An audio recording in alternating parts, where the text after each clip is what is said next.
Nah Bapak Ibu, apa jawabanmu kalau ada orang bertanya, di mana Anda bersekutu? Apa biasanya Anda jawab? Atau sebelum Anda berbicara jawaban, apa yang Anda tafsirkan tentang pertanyaan ini? Apa yang Anda tafsirkan tentang pertanyaan ini? Miss Mawar, di mana kamu bersekutu? Apa yang kamu tafsirkan tentang pertanyaan ini? Pertanyaan di mana bersekutu biasanya ditafsirkan apa? Hah? Iya, lu gereja mana? Gitu kan. Jadi seringkali pertanyaan di mana kamu bersekutu itu diartikan. Kamu gereja mana? Saya sih GMI. Oh, metodis. GMI yang mana? Oh, saya sih GMI Jakarta Pusat. Begitu kan? Atau saya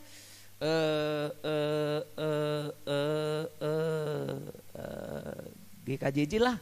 Ada begitu kan? Karena minggu ini kebaktian sini, minggu depan kebaktian mana, minggu depannya lagi mana, gitu keliling. Terus pokoknya petualang gereja lah.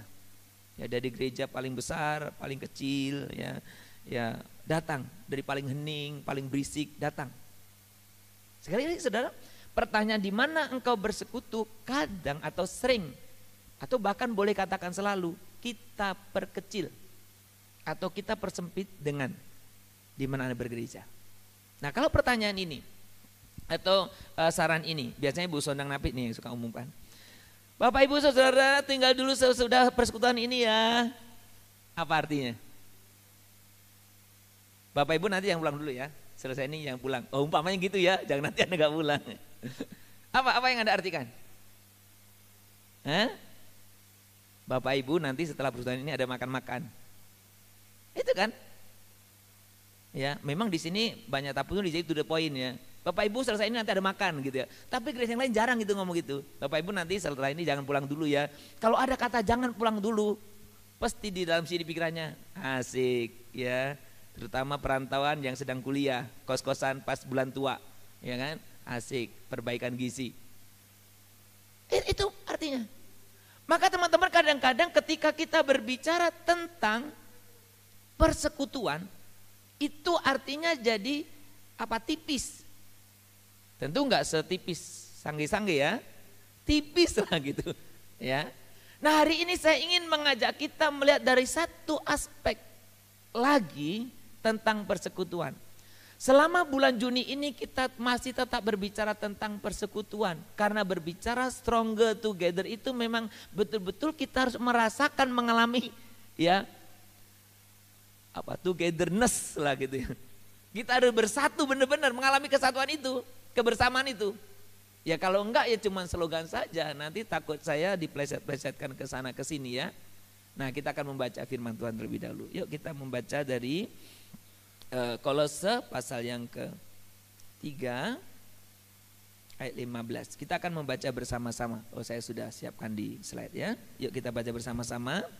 Hendaklah damai sejahtera Kristus memerintah dalam hatimu, karena untuk itulah kamu telah dipanggil menjadi satu tubuh dan bersyukurlah. Saya akan membaca sekali lagi. Hendaklah damai sejahtera Kristus memerintah. Ya, berarti berkuasa, mengendalikan, yang memimpin ya hidup kita dalam hati kita. Kenapa? Karena untuk itulah kamu telah dipanggil menjadi satu tubuh. Jadi karena Tuhan memanggil kita, memberikan kita damai sejahtera, di dalam hati kita memerintah, kita dipanggil dalam satu komunitas yang disebut tubuh Kristus. Ayat terakhir dikatakan apa? Dan bersyukurlah. Saudara, pertanyaan saya sederhana, apakah ketika engkau menyadari fakta dari kebenaran ini, bahwa engkau Tuhan panggil ada dalam persekutuan ini, di sini, engkau bisa berkata, bersyukurlah. Anda bersyukur? Atau Anda sedang berpikir-pikir, mengintai-intai, berpikir-pikir, mengamat-amati. Kayaknya mana yang lebih enak ya dari sini? apa yang ada pada Anda? Saudara, bisa persekutuan ini dalam konteks Kolose ini memang persekutuan tubuh Kristus, gereja.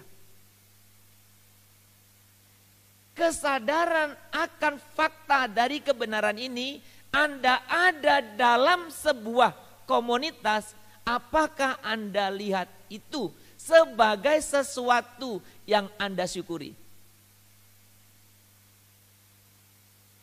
Atau yang Anda sesali? Ya. Saudara, dalam terjemahan Judaism English Version dikatakan begini. Kamu masing-masing adalah bagian dari tubuh Kristus. Dan kamu dipilih untuk hidup bersama di dalam damai sejahtera. Ini gak ada kaitannya karena saya mau ke damai sejahtera ya. Gak ada kaitannya. Memang terjemahan ayat itu begitu. Hah?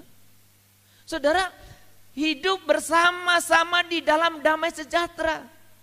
Saudara, maka ketika kita berbicara dalam komunitas, mimpi kita bersama itu harus mengalami damai sejahtera. Mimpi bersama. Kalau mimpi kita bersama itu mengalami damai sejahtera, maka Anda dan saya semua bersama-sama berjuang menciptakan damai sejahtera. Betul kan? Ini kaum pria sekarang belakangan ini rajin olahraga. Jadi memaksa yang gak rajin seperti saya lah. Ya kan? Mau lari kan? Mau lari kan saya siapkan diri juga ya. Jangan nanti pas lari di sana saya pula tepar duluan kan malu juga. Ini alah Sumardi ini gak ada kekuatannya. Ya, kuatkan fisik juga. Supaya apa? Kalau lari minimal kelihatan kuat. Sekali ya gak apa-apa kan? Kenapa kita ingin lari sama-sama? Nah dulu kami kalau acara kebersamaan itu satu lomba yang pasti selalu ada itu, kemarin kita ada juga ya, tarik tambang. Ya, dulu selalu itu lomba tarik tambang. Saudara, saya nggak tahu ya, dari dulu saya itu apapun selalu latihan. Jadi di rumah kami itu kan, ya di kampung itu cukup luas kan. Jadi kalau di kampung itu saya buat itu bak untuk lompat jauh, untuk lompat tinggi. Saya buat itu gantungan tuh ninju-ninju gitu-gitu ya. Latihan. Jadi latihan lompat jauh, latihan lompat tinggi, latihan mukul-mukul ya, nggak mukul orang juga sih, tapi latihan. Supaya apa? Ketika minimal saya bisa mencapai sesuatu. Dan kalau mau tarik tambang, saya tuh latihan tarik tambang, saudaraku. Siapa lawan saya? Pohon. Sekuat-kuatnya ya. Jadi kadang-kadang kalau saya tarik tambang ya minimal ada tenaganya lah dulu ya. Kalau sekarang nggak ada tenaganya lagi, saudaraku. Jadi artinya kalau Anda ingin mencapai sesuatu, bersama-samalah kita mengambil bagian di sana. Saudara, kemarin khotbah terakhir saya menyampaikan tentang kamu bukan orang asing. Apakah masih ada dalam relasimu dengan orang sesama anggota tubuh Kristus ini, gereja, menganggap engkau, kalau saya dengan dia nggak dekat, saya masih merasa orang asing, atau dia bagi saya itu orang asing. Atau engkau mungkin mengatakan, enggak Pak, semua sudah dekat-dekat kami, sudah dekat-dekat. Nanti dulu kita harus uji pagi hari ini, apakah benar demikian? Kenapa? Karena kalau pengertianmu bukan orang asing itu karena kami sering kok jumpa di gereja dan kami setiap minggu ketemu, frekuensinya seminggu sekali. Kalau hanya dipersempit itu belum tanda bahwa kita bukan orang asing. Nah, makanya hari ini saya ingin mengajak kita benar-benar memahami bahwa persekutuan itu bukan sebatas Anda hadir di gereja. Jadi persekutuan itu bukan udah hadir kebaktian. Jadi kalau semakin rajin kebaktian ya udah kuat persekutuannya. Bukan. Persekutuan itu sebenarnya akan terjadi ketika kita mau menjalani kehidupan bersama-sama. Sekali lagi, persekutuan itu sebenarnya benar-benar itu persekutuan kalau saya dan saudara mau menjalani kehidupan bersama-sama. Nah, nanti menjalani kehidupan bersama-sama itu seperti apa nanti saya akan jelaskan. Jadi tema hari ini sebagai pengantar 1 bulan ini adalah menjalani kehidupan bersama-sama. Doing life together pernah dibahas secara berurut, diklik. Jadi kalau orang klik masih tetap nggak bisa bersama-sama itu nggak tahu bahannya yang salah atau menyampaikan yang salah atau apa yang salah ya. Karena 2 tahun itu, ya itu ada 6 seri, 6 buku. Yang saya coba ringkaskan dari 1 buku berapa itu 6 buku yang kita bahas itu seri itu yang menjalani kehidupan bersama-sama. Karena memang saya mimpikan, saya mengajak kita mimpi. Melalui sel grup itu, melalui kelompok kecil atau klik itu kita bersama-sama. Ingin bersama, dekat. Ingin bersama-sama menjalani kehidupan ini. Nah, hari ini saya ingin mengajak kita melihat apa yang firman Tuhan katakan, apa dampak dan apa yang akan terjadi ketika kita boleh mempraktekkan kehidupan bersama-sama ini, menjalani hidup bersama-sama ini. Yuk mari kita membuka dari kitab Mazmur pasal 133. 133. Kita akan membaca satu pasal ini ya. Biasanya orang kalau bilang satu pasal itu langsung satu pasal, cuma 3 ayatnya. Ya. Cuma 3 ayatnya. Yuk kita membaca bersama-sama. Perlahan ya Bapak Ibu ya. Mari kita mulai 1, 2, 3. Nyanyian ziarah Daud. Sungguh alangkah baiknya dan indahnya apabila saudara-saudara diam bersama dengan rukun. Seperti minyak yang baik di atas kepala meleleh ke janggut, yang meleleh ke janggut Harun dan ke leher jubahnya. Seperti embun gunung Hermon yang turun ke atas gunung-gunung Sion, sebab kesanalah Tuhan memerintahkan berkat kehidupan untuk selama-lamanya. Bapak Ibu, ketika kita membaca Mazmur pasal 133 ini, sudah perhatikan di sana. Saya paling jarang ya nulis ayat Alkitab terus saya tulis judulnya. Tapi kali ini saya tulis judulnya karena penting untuk menjelaskan.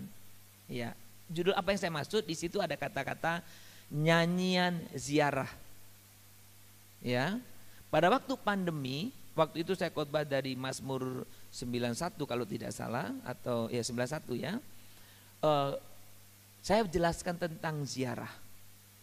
Sudah ziarah dalam pengertian Mazmur ini adalah ziarah orang-orang Israel yang dari berbagai tempat itu menuju ke Bait Suci, Yerusalem. Perjalanan itu. Jadi jangan, karena saya suka kadang khawatir itu kita punya konsep sendiri kan. Ziarah yuk ziarah. Biasa apa? Jumat Agung kita ziarah yuk. Kemana itu? Ke kuburan. Ini bukan ke kuburan, ke Bait Allah di Yerusalem. Nah, ini nyanyian ziarah. Kalau kita berbicara nyanyian berarti apa-apa yang semestinya terjadi, apa-apa yang semestinya dirayakan oleh orang-orang yang bersama-sama punya satu tujuan yang sama, berarti ada satu kepentingan yang sama, berarti ada satu ikatan yang sama. Walaupun mereka tinggal dari tempat-tempat yang berbeda. Mereka dari orang-orang dari golongan yang berbeda. Ya, dari suku-suku yang berbeda. Dari tingkat ekonomi yang berbeda. Tapi mereka punya satu tujuan, kemana itu? Ke Bait Allah. Ke rumah Allah. Maka mereka pergi bersama-sama. Dan apa-apa yang harusnya terjadi di sana? Di antaranya adalah kehidupan yang rukun ini. Saudara, maka ketika kita memperhatikan dalam bagian ini, sudah dijelaskan di sana, alangkah baiknya dan indahnya. Apa yang baik yang indah itu? Apabila saudara-saudara diam bersama dengan rukun. Saudara, saya mencoba menjelaskan secara sederhana begini. Saudara, ini kan Mazmur ini Mazmur ziarah. Ya. Yang berbicara tadi saya menggambarkan itu orang-orang yang dari berbagai tempat itu pergi ke Bait Allah. Maka jangan berpikir orang Israel dulu waktu ibadah di Bait Allah setiap hari ya. Enggak setiap hari ya, maksudnya setiap minggu ya, enggak mungkin. Karena enggak mungkin tercapai. Ya. Jadi saya suka katakan begini, kita kan ada yang rumahnya jauh ya. Jauh kita di mana? Cilengsi ya. Cilengsi berapa jam? Ya, saya mau bandingkan dengan ini. Ya, Cilengsi ada yang mungkin Bekasi, ada yang mana-mana ya. Jauhnya berapa lama? Sejauh-jauhnya kita kan nggak sampaikan saya ke gereja berapa hari perjalanan. Oh, saya menempuh seminggu. Belum ada kan? Saya tuh kaget Bapak Ibu ya. Sekali waktu saya dapat kesempatan itu bersama-sama tim kami, itu ada pelatihan Lengham di Mamuju. Sebelum Mamuju lah ya, setelah dekat bandara itu. Saya lupa namanya. Jadi ada peserta itu, saya tanya, Pak, tinggalnya di mana? Oh, kami di dekat lereng itu, lereng gunung. Oh, lereng gunung. Berapa lama ke sini? Ya kurang lebih 12 jam. Mau ikut pembinaan 12 jam? Ya. Ada ibu-ibu bawa anak kecil kan? Karena anaknya nangis-nangis terus jadi dia merasa bersalah kan. Saya jumpai kan. Kenapa Bu? Iya Pak, ini nggak bisa nggak dibawa anaknya. Oh, Ibu di mana tinggal? Itu di gunung, di balik gunung. Katanya. Berapa lama ke sini? Ya kalau dihitung-hitung sih Pak, ya paling cuma 2 hari. 2 hari. Dia keluar dari gunung itu ke seberang gunung, cukup waktu memakan waktu 1 hari 1 malaman. Terus dari lereng gunung itu ke tempat itu, ya tadi sekitar 12 jam. Jadi saya waktu melihat mereka, kami satu rombongan itu, wah kami itu jadi semangat yang ngajarnya. Mereka menempuh jalan ada 2 hari, 12 jam, ya untuk ikuti itu. Saya membayangkan saudaraku, perjalanan ziarah ini untuk menuju rumah Tuhan itu tergantung tempatnya kan. Berarti jauh-jauh. Nah, bayangkan dalam perjalanan yang begitu jauh itu yang tidak semua berjalan dengan baik kan. Konteks sekarang juga bisa terjadi, apalagi dulu kan. Nah, gambaran yang diinginkan salah satu adalah mereka boleh dengan rukun bersama-sama. Ya, saya membayangkan ini analogi saya sederhana saja. Bapak Ibu pernah jalan luar kota? Apa yang sering terjadi kalau kita jalan luar kota? Itu truk-truk yang bawa muatan bagus-bagus itu, jarang itu jalan sendiri. Pasti konvoy. Kenapa? Supaya saling bisa menjaga. Kita kalau jalan kota terlalu jauh juga sama kan? Rombongan. Supaya bisa saling menjaga. Nah sekarang, karena waktu kita nggak panjang ya, sebenarnya saya akan jelaskan lagi. Tapi waktu kita nggak panjang, saya coba alih ke kita konteks sekarang. Nah saya ingin coba Singer siapkan 1 Korintus 10 ayat 1 sampai 4. Sudah saya menjelaskan tadi bagaimana orang Israel itu sekalipun dari tempat yang berbeda, latar belakang berbeda, baik suku, tingkat ekonomi atau apa-apa, tapi mereka merasa punya ikatan yang sama, Israel, dan mau pergi ke tempat yang sama, Bait Allah. Nah sekarang kita sebagai orang percaya sekarang ya, coba dibaca 1 Korintus tadi salah satu boleh. 1 Korintus 10 1 sampai 4. 1 Korintus 10 ayat 1 sampai 4. Aku mau supaya kamu mengetahui saudara-saudara bahwa nenek moyang kita semua berada di bawah perlindungan awan dan bahwa mereka semua telah melintasi laut. Untuk menjadi pengikut Musa, mereka semua telah dibaptis dalam awan dan dalam laut. Mereka semua makan makanan rohani yang sama dan mereka semua minum minuman rohani yang sama. Sebab mereka minum dari batu karang rohani yang mengikuti mereka dan batu karang itu ialah Kristus. Ya, saudara ini pegang baik. Ada banyak komunitas, ada banyak komunitas ya namanya ya.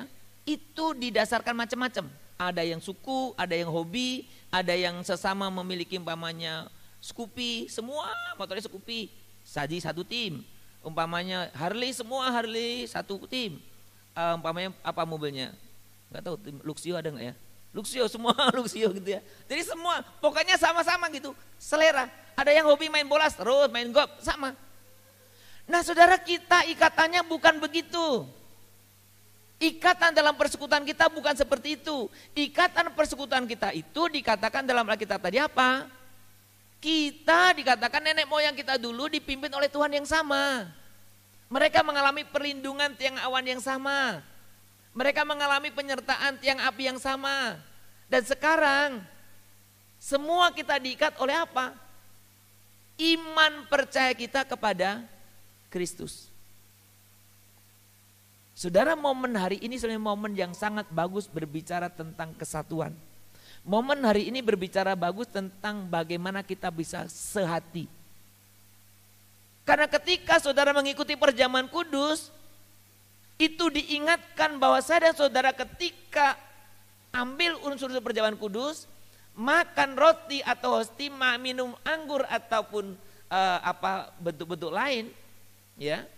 Ketika kita ambil bahagian dalam itu memperlihatkan, mengingatkan kamu itu orang yang mengalami penebusan yang sama.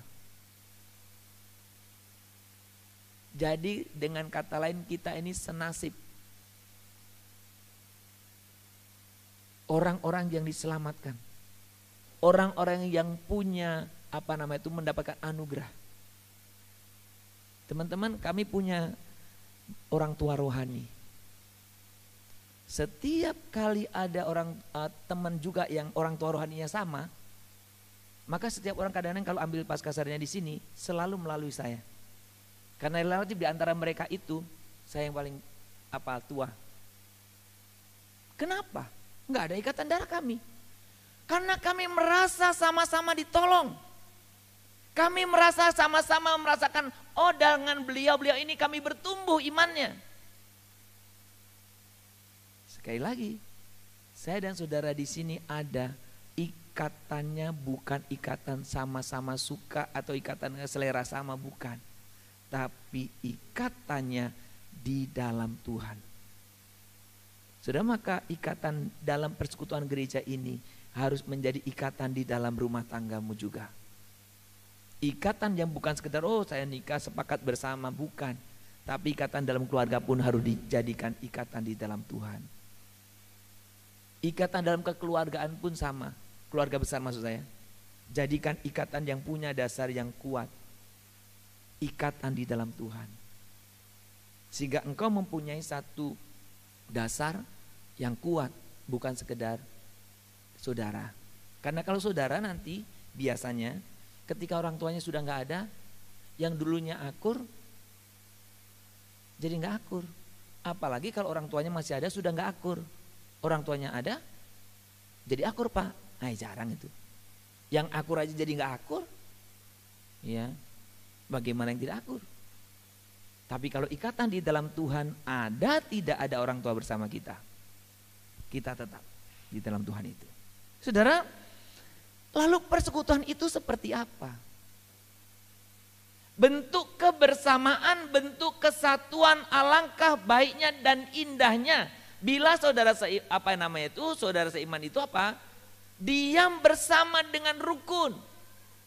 Saudara, rukun ini bukan hanya sekedar rukun, gak bertengkar.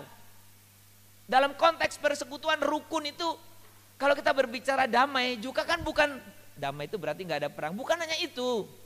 Keluargamu damai banget ya, gak pernah bertengkar. Bukan hanya itu. Siapa tuh dia bisu dua-duanya. Bertengkarnya gak dengar.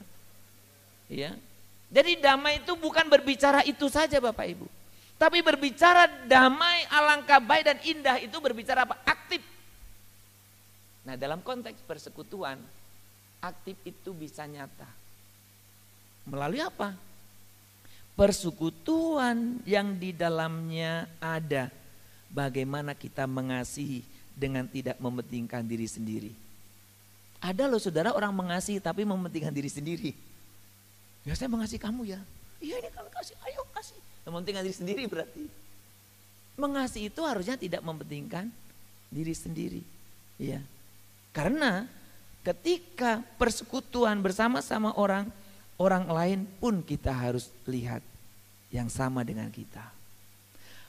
Saling mengasihi dan mementingkan diri sendiri, kemudian apa? Berbagi pengalaman. Minggu lalu saya sudah jelaskan detail. Berbagi pengalaman yang bagaimana? Yang jujur. Bapak Ibu, pengalaman yang disaksikan itu yang dibagi bukan hanya pengalaman yang baik. Tapi pengalaman juga yang buruk. Saya selalu lihat di sel group tuh pengalamannya pokoknya baik semua. Saya sampai heran kadang kok jemaat saya nggak nginjak bumi ya. Karena sudah bagus semua, kan nggak nginjak bumi. Saudara perlu ceritakan pengalaman yang gagal. Supaya apa? Itulah tandanya kita dekatkan. Kegagalan kita, ketidakberhasilan kita, kita ceritakan. Sharinglah. Yang lupa, saya nggak berani kalau jujur ini masalah ini, nanti bisa masalah. Banyak begitu kan. Nah kita harus bangun ini. Ya. Kemudian apa persekutuan yang bagus? Melayani secara praktis. Melayani secara praktis. Saudara, saya senang beberapa kali mengikuti camp-camp seperti umpamanya termasuk apa namanya itu dulu? KLC itu. Ya. Kingdom Leadership Camp, ya kan? Judulnya ada Kingdom Leadership. Ya, leadership leader kan berarti. Tapi prakteknya apa? Kalau makan biasanya ketua grupnya harus ngambilin makanan. Ya kan? Jadi di dalam apa juga sama kan? Camp pria sejati saya nggak tahu. Camp wanita bisa apakah begitu? Saya belum pernah ikut soalnya. Maksudnya apakah melayani begitu? Ya. Itu kan melatih apa? Melayani secara praktis. Saudara, melayani secara praktis. Jadi persekutuan yang indah itu ketika orang-orangnya itu melayani secara praktis. Melayani praktis apa yang Anda bisa lakukan? Ayo. Ya.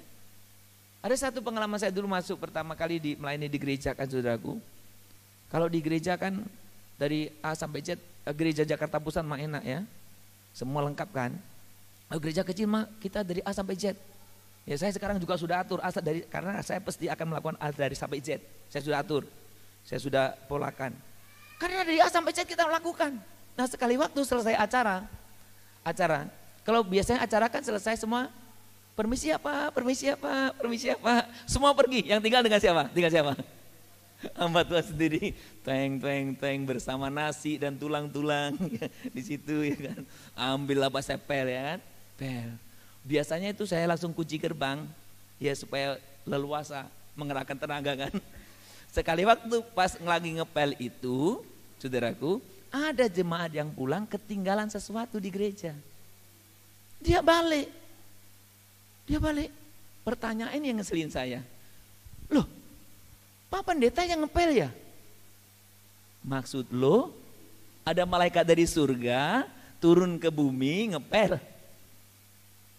Jadi mungkin gak tahu dia nyesel atau sukacita dia pulang itu. Karena dia pulang akhirnya mau gak mau ngapain? Bantu. Tapi setelah itu, saudaraku setiap kali ada event itu, orang itu jadi ikut ngepel. Saya yakin karena dia tidak mau menderita sendiri. Dia kasih tahu ke yang lain ya. Berjalannya waktu, asal saya mau ngepel. Udah Pak Pendeta gak usah ngepel. Sukacita juga ya. Itu melayani praktis saudaraku. Melayani praktis. Yang kita bisa lakukan di mana saja. Ya. Kemudian apa? Memberi dengan berkorban. Kalau memberi dari kelebihanmu itu belum menunjukkan ikatan persekutuan. Memberi dengan berkorban. Ada banyak orang salah paham ketika ada seseorang memberi. Dia berpikir memberi itu selalu dari kelebihan. Kalau persekutuan yang bagus, yang kuat, yang Tuhan inginkan ini, justru Anda memberi dari berkorban. Saya tidak ada maksud yang lain Bapak Ibu ya. Ini bersaksi saja. Ya, saya pernah tuliskan kesaksian ini di bahan sel grup. Sekali waktu ada jemaat kami, orang tuanya meninggal. Ya. Dia cerita, pas malamnya ada sel grup juga, cerita orang tuanya meninggal. Meninggal kita tinggal di Jakarta, orang tua di Medan ini kan urusan besar kan. Dia bingung, Pak Pendeta bagaimana ya? Saya mau pulang. Tapi nggak ada biaya. Ya. Saudara, itu saudara kita kan. Bayangkan dia pengen pulang gak ada biaya, bagaimana? Saudara, sepanjang jalan waktu saya pulang, Tuhan gimana ya cara menolong dia ya. Sampai rumah saudara, saya hitung semua tabungan saya. Jangan Anda berpikir tabungannya di bank, kagak ada. Di amplop-amplop itu ya, itu masih berapa tahun yang lalu kan. Saya hitung. Dari yang pokoknya uang berapa sampai yang recehan, saya hitung. Saya kemudian searching di itu kan. Saya pergi ke warnet, lihat-lihat warnet apa nama itu, yang tukang jual tiket itu kan. Dulu banyak ya. Tanya, kalau tiket ke Medan berapa sih? Sudah pagi-pagi itu. Saya pergi ke rumah beliau. Bu, inilah untuk beli tiket ke Medan. Sudah bukan dari kelebihan saya. Karena setelah itu saya bingung. Ya, saya mau makan apa? Ya untung waktu itu belum punya istri dan anak. Jadi puasa pun masih menderita sendiri kan. Kalau ada istri dan anak kan puasa ngajak rame-rame. Belum tentu siap juga kan. Jadi kalau sendiri memang kadang-kadang sendiri lebih enak, makanya pastor lebih suka cita ya. Saudara, saya mau katakan apa? Memberi dengan berkorban. Ya, Bapak Ibu, sekali lagi, memberi dengan berkorban. Jadi kalau memberi jangan selalu melihat orang itu memberi, wah itu berarti dia banyak duit. Belum tentu. Karena dia memang ingin memberi dengan pengorbanan. Kemudian apa? Menghibur dengan penuh empati, simpati. Sudah itu namanya keluarga. Menghibur dengan penuh simpati. Sudah salah satu kegelisahan saya itu kalau kita berkunjung di suasana duka. Ikut ibadah duka itu salah satu bergumul saya. Kenapa? Kadang-kadang tim pengunjungan saya entah ngomong sana sini, aduh kok paling bercanda. Kita ini mau menghibur. Menghibur orang berduka, ngelawak kan gak lucu. Menghibur orang berduka itu Anda hadir saja, duduk saja di situ aja, udah diam saja, duduk manis. Karena kita butuh apa? Simpati, empati dengan mereka. Ya. Jadi teman-teman ini satu pembelajaran juga. Ketika engkau mengajari itu satu persatuan, rasakan bahwa yang dipanggil Tuhan itu adalah anggotamu. Anggota keluargamu, bukan orang lain. Maka Anda nggak bisa bicara apa-apa. Anda akan diam, Anda akan juga merasakan duka. Soalnya harus kita latih. Kalau nggak ada merasa nggak ada ikatan, nggak bisa dibuat-buat. Nah ini perlu dilatih bersama. Menghibur dengan empati dan semualah. Kalau saya sebutkan nanti terlalu panjang kan. Yang sifatnya saling, maka saling menghibur, saling mengasihi, saling melayani, saling memberi, itu terjadi. Indah enggak saudara kayak gitu terjadi? Terjadi di gereja, terjadi di rumah, enak kan?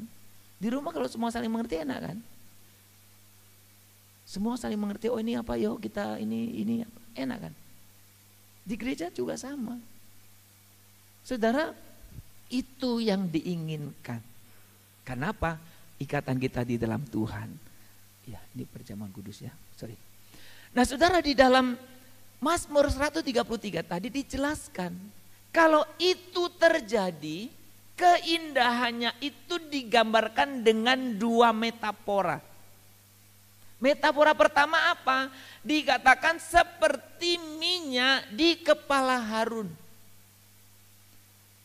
Saudara, minyak di kepala Harun itu minyak urapan yang untuk mengurapi imam. Bukan minyak urapan-urapan yang dijual di toko-toko itu ya. Minyak yang untuk mengurapi imam. Apa makna yang terkandung di dalamnya? Ada kesakralan, ada kesucian. Minyak itu juga menjadi simbol kebahagiaan. Saudara, ketika Tuhan Yesus diurapi oleh Maria, ya, dia senang ya, karena itu sebuah kehormatan. Saudara, kekudusan, kesucian, kebahagiaan begitu, campur aduk itu, diblended lah kasarnya kayak gambaran minyak itu. Saudara, menggambarkan ketika ada kesatuan yang seperti saya jelaskan tadi, ada perbuatan satu dengan yang saling itu. Maka kekudusan, kebahagiaan, kemudian kesucian itu menjalar, saudara. Bayangkan begini, saudara. minyak itu atau zat cair lainnya sama sih prinsipnya. Kalau dituangkan ke sini kemana? Kan gambarannya kemana? Ke janggut Harun. Ya, Harunnya berjenggot pasti ya. Jenggot ya. Jadi dari mana? Tempat tinggi kekudusan Allah mengalir ke imam. Ya, dalam konteks gereja berarti tim kepemimpinan. Mengalir kemana? Jemaat. Mengalir kemana? Kemana-mana. Saudara, ini justru menepis anggapan, oh kalau kamu kan majelis, jadi kamu harus begini dong. Aku kan gak majelis. Gak ada itu. Siapa yang harus hidup benar, harus hidup kudus? Semua kita. Tapi itu mengalir dari atas ke bawah dan kemana-mana. Kebahagiaan itu pun sama. Dan analogi yang kedua, dikata atau metafora yang kedua itu sebagai apa? Seperti embun dari Gunung Hermon. Ya. Saudara, Gunung Hermon itu gunung yang paling tinggi di Israel. Kalau gunung yang tinggi, kalau di atas 1000 apa gitu ya, itu kan gunung itu nggak pernah apa nama itu, dia selalu ada ininya, jadi selalu ada embun maksudnya, nggak pernah kering, selalu ada embun. Dan ungkapannya apa? Seperti embun dari Gunung Hermon yang mengalir, ya, ke Bukit Sion kan, gerakannya gitu ya lagunya kan. Artinya apa? Ketika membayangkan, menggambarkan embun ini berarti menggambarkan berkat penyertaan Tuhan yang terus turun tidak pernah berhenti. Saudara, tidak pernah berhenti. Mau musim kemarau apapun tetap mengalir. Dan mengalirnya bukan kepada tertentu, tapi kepada semua. Termasuk bisa menjadi berkat bagi apa?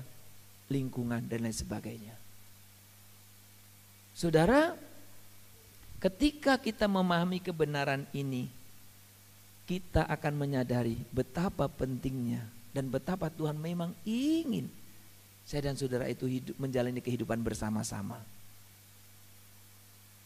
Saudara, hari ini sekali lagi kita diingatkan, kita punya ikatan yang sama di dalam Tuhan. Saya dan saudara diselamatkan yang sama. Saudara, biarlah hari ini kita boleh mengalami berkat-berkat ini. Minyak di kepala Harun, gambaran tadi, kekudusan kesucian hidup kita, dan berkat-berkat yang melimpah dalam hidup kita. Mari kita bersama-sama. Saudara, pujian ini mengatakan, apakah engkau mau menjadi berkat bagi sesamamu? Ungkapan istilahnya menjadi roti yang terpecah bagi Tuhan untuk yang lain. Sambil kita persiapkan hati kita untuk masuk dalam perjamuan Tuhan. Maukah kau jadi roti yang terpecah bagiku? Maukah kau jadi anggur yang tercurah bagiku? Maukah kau jadi saksi memberitakan Injilku, melayani, mengasihi lebih sungguh?